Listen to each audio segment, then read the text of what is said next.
Good day mga ka-sports natin dyan. Petrogas Angels versus Creamline Cool Smashers. Dalawang team na all-star kung maituturing natin. At ang dalawang team na ito ay sobrang ganda ang bardagulan kapag sila ang nagkakatapat sa loob ng court. Maraming nagsasabi na kayang-kaya na raw pataubin ng Creamline Cool Smashers ang Petrogas Angels ngayon dahil nagkaroon nga sila ng Grand Slam. Pero meron rin nagsasabi na mahihirapan manalo ang Creamline kontra sa malakas na team na Angels. Ano ba ang katotohanan sa dalawang team na ito? Sino ba sa kanila ang mas aangat sa laban? Dalawang team na hinahangaan ng maraming fans, ngunit isa lang ang matitira na mananalo at ang isa sa kanila ay uuwing luhaan. Sino ang aangat sa diskarte sa kanilang laban? Kanino katataya? Creamline Cool Smashers or sa Petrogas Angels?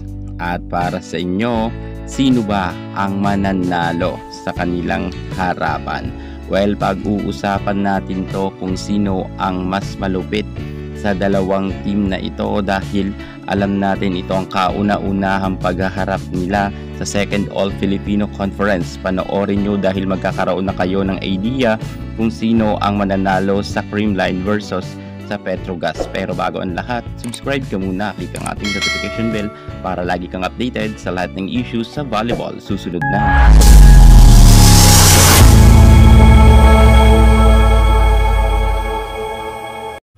Wala nang makakapigil pa sa harapan ng Petrogas at ng Creamline. Sino ang mas malakas sa dalawang team na ito?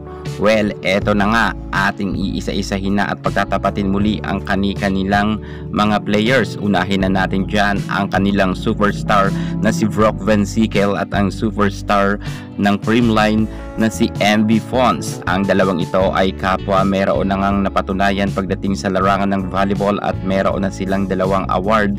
Pareha sila say meron MVP na award. Ngunit kung pag-uusapan sa angking kagalingan, check tayo na talagang mas angat nga itong si Brock Van Sickle sa kasalukuyan. Pero mas matalino naman si MV Fons, kung kaya kita naman natin na kahit hindi siya bumubuno ng 30 points kagaya ni Brock Van Sickle, pero kayang-kaya ipag-Grand Slam ni Fons ang kanyang team. Kung kaya kahit sabihin natin na malakas si Brock Van Sickle, alam ko mas mauutakan siya ni Bernadette Fons at mas matalino tong si Fons pagdating maglaro sa loob ng court dahil hindi ito puro hampas. Kita natin na talagang marami siyang smart play na pinapakawalan, kung kaya na ipapanalo niya ang kanilang team. Kaya kung sa kagalingan sa dalawang ito, masasabi ko na kahit magaling si Brock Van Sickle ay tie lang sila na magaling. Parehas lang sila, lamang pa nga actually si Fons ng konti.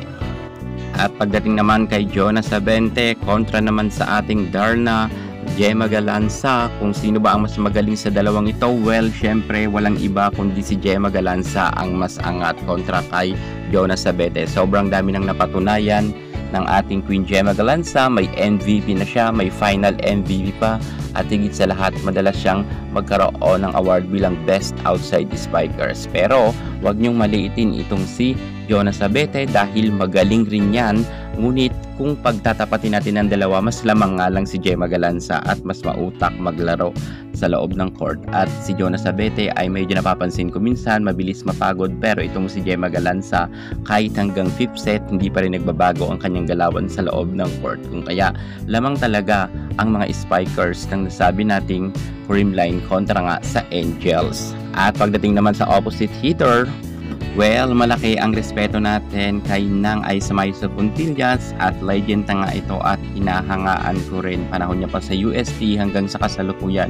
Ngunit sa tapatan nila ni Tots Carlos at kahit kay Michelle Gumabaw pa siya itapat, mas lamang talaga ang opposite hitter ng nasabi nating Creamline Cool Smashers. Sorry kay Nang Aismaiso, pero may kagalingan pa naman siya, pero dahil nga sa kanyang edad ay hindi na rin siya ganoon ka-powerful. Pero magaling yan si Aiza Maisop. Nakikita natin na dinadaan niya na lang ngayon sa drop ball at minsan kapag nag-spike siya, sobrang tulis pa rin. Pero ito kasing si Tots Carlos, kahit si Michelle Gumabaw man sa dalawang opposite hitter na pumasok na ito ng Creamline, talagang palaban at talagang napakalakas pumalo. Lamang na lamang talaga sila pagdating sa opposite hitter. Creamline pa rin talaga ang magwawagi. At pagdating naman sa kanilang mga middle blocker, Pangs Panaga, BDL, at dito naman kasi sa Angels, wala nga ngayon masyadong katandem itong si Remy Palma dahil medyo meron pa palang minor injury itong si MJ Phillips, kung kaya hindi rin sila masyado makahataw sa kanilang middle attacker. Ang gumagalaw lang sa kanilang middle attacker na magaling ay itong si Remy Palma dahil hindi naman ganoon kagalingan ang mga middle blocker ng Angels. Kaya dito ay lamang talaga ang Creamline kahit sa middle blocker na posisyon.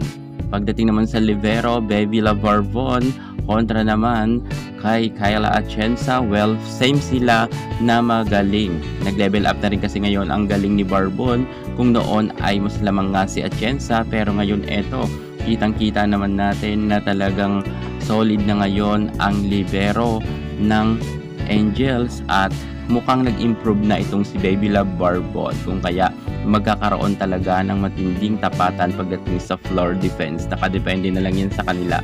At pagdating naman sa setter, kay Kyle Negrito at kay Chi Saet, kahit sabihin natin na nagkaroon ng final MVP na award itong si Negrito, kung sa kagalingan naman kay Chi Saet ay halos same lang rin sila. Medyo kasi mas nauutakan na lang itong si Chi Saet ni Negrito, pero kung sa kagalingan halos masasabi ko rin na tayo lang sila sa kagalingan. Pero syempre sa kasalukuyan, si Negrito nga ang nangingibabaw dahil siya nga ang meron ngang napatunayan na award na final MVP at best setter pa.